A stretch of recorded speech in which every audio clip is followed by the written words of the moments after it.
অধ্যায় নম্বর 20 ইমাম বুখারী রাহমাতুল্লাহ আলাইহি বলছেন বিষয়বস্তু সম্পর্কে অধ্যায় বাবু মান ইগতাসালা উরিয়ানান ওয়াহদাহু ফি খালওয়া। এই অধ্যায় হচ্ছে কেউ যদি নির্জনে বিবস্ত্র হয়ে উলঙ্গ হয়ে গোসল করে, নির্জনে শর্ত, লোকজনের সামনে নয়।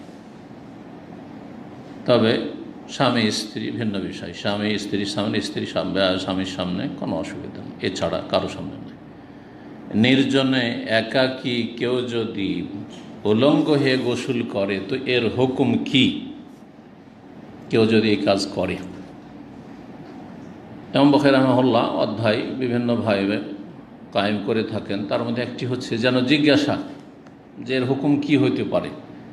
উত্তর যে হাদিসগুলি আসছে সেগুলিতে, যে হাদিসটি তরজমাতুল বাবে মানে অধ্যায়ে রয়েছে বিনা সনাদে, হয়তো বা সনাদের আংশিক কিছু উল্লেখ করে মুআল্লাক, আর যে হাদিসগুলি ইমাম বুখারী রাহিমাহুল্লাহ নিয়ে এসছেন তার এতে সংকলন করে সেই হাদিসগুলি। এখানে দুটো হাদিস নিয়ে এসছেন ইমাম বুখারী রাহিমাহুল্লাহ, যে হাদিসগুলি প্রমাণ করবে যে জায়েজ।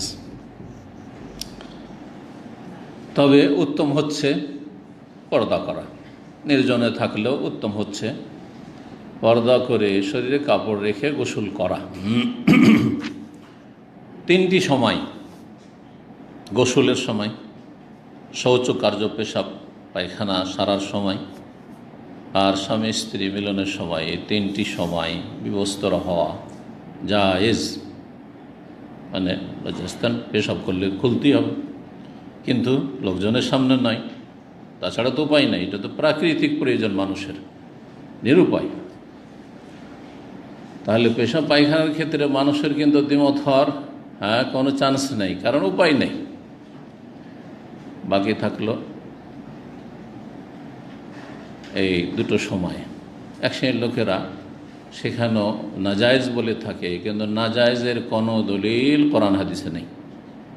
নাজায়েজ হওয়ার, স্বামী স্ত্রী মিলনের সময় বিবস্ত্র হওয়া, নাজায়েজ গোসলের সময় নির্জনে গোসল করতে গিয়ে বিবস্ত্র হওয়া নাজায়েজ, এর কোনো দলিল নেই।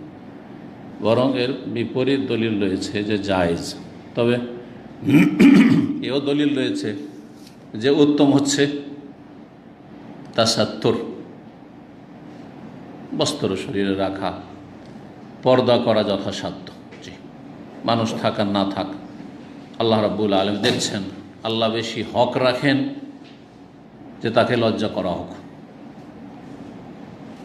মালায়েকা, তাদেরকে লজ্জা করা উচিত, কিন্তু আল্লাহ রাব্বুল আলামিন পেশাব পায়খানার অবস্থায় দেখছেন, মালায়েকা দেখছেন। হ্যাঁ, আপনার সাথে, আমার সাথে, মালায়েকা সবার সাথে আছে। জিনেরা আমাদেরকে দেখছে, আমরা তো দেখি না তাদেরকে। ইন্নাহুম ইয়ারাউনাকুম হুয়া ওয়া কাবিলুহু মিন হাইসু লা তারাউনাহুম। যে জিনেরা তোমাদেরকে দেখে এমনভাবে যে তোমরা তাদেরকে দেখো না। জায়েজ। আসেন হাদিসগুলি দেখা যাক। ইমাম বুখারী রাহিমাহুল্লাহ তারপরে বলছেন ওমান তাসাত্তারা ফাতাসাত্তুরু আফজালু। কেউ যদি পর্দা করে গোসল করে, যদিও নির্জনে আছে, একাকী অবস্থায় আছে, বাথরুমের ভিতরে আছে একাই, তারপর পর্দা করা বলছেন কেউ যদি করে ফাতাসাত্তুর আফজাল, পর্দা করা উত্তম, ওয়াজিব নয়। আর বিবস্ত্র হওয়া হারাম, নাজায়েজ নয়। যখন উত্তম, উত্তমের বিপরীত কি? উত্তমের বিপরীত হচ্ছে অনুত্তম। জি হ্যাঁ, অনুত্তম।